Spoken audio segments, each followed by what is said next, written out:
The Bach in Shulchan Aruch explains that the main decree of Chanukah was because the Kohanim were nisrashlu ba'avoda. They no longer had the same enthusiasm, no longer had the same zeal. They were a bit lackadaisical in their service in the Beis HaMikdash. This Bach is very difficult to understand because we know that there were many things wrong in that generation. The Misyavnim, the Hellenists, had taken strong hold. Many Jews felt that the progressive way, the right way, is to be like the Greeks. They adopted Greek culture. They spoke the Greek language. They changed their names. Eventually they got to the point where they no longer gave their children a bris milah. So why is it that the Bach says that the problem was that the Kohanim were lazy in their avoda, and Israel didn't have the same energy? It sounds very difficult to understand. And I believe the answer to this question can be understood from a different perspective. If you go to Europe today, there is a city that contains not a single human being. A modern city, roadways, hospitals, buildings, schools. The only thing lacking, people. Why? Because the name of that town is Chernobyl.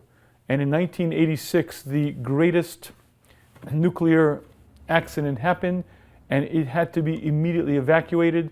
In the time since now, 19 miles surrounding it are considered uninhabitable, and approximately 125,000 people died of radiation. But the strange point is that if you look at pictures, it looks normal. You'll see a children's school. You'll see desks. You'll see everything about the city looks like a regular city. Yet it's so radioactive that if you spend as much as 2 minutes there, potentially you could die within a short amount of time. Why is that? Because there are other dimensions to reality. You see, when I'm looking at an object, what I see is something solid and strong. From a different dimension, it's actually in constant motion. On a molecular level, everything that's considered solid really is made up of electrons spinning around. Most of what we call solid objects is actually space, just energy bonds being kept in position. Just like in the physical world, so too the spiritual. The underpinnings of everything in the physical world has a spiritual dimension to it, and the spiritual dimension keeps the physical dimension in existence. I believe what the Bach is sharing with us is that the center force of the Jewish nation, the nuclear furnace, if you would, was the Beis HaMikdash. As long as that was pumping out spiritual energy, the Jewish nation were as they should be. But once the Kohanim became a little bit lax in their avoda, they didn't have the same energy, they lacked a certain enthusiasm, no longer was that nuclear furnace pumping out energy, and then everything spiraled out, and from that the Jewish nation fell level after level.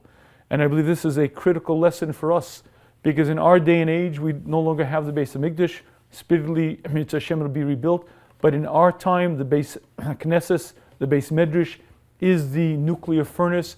That's the spiritual underpinning of our nation.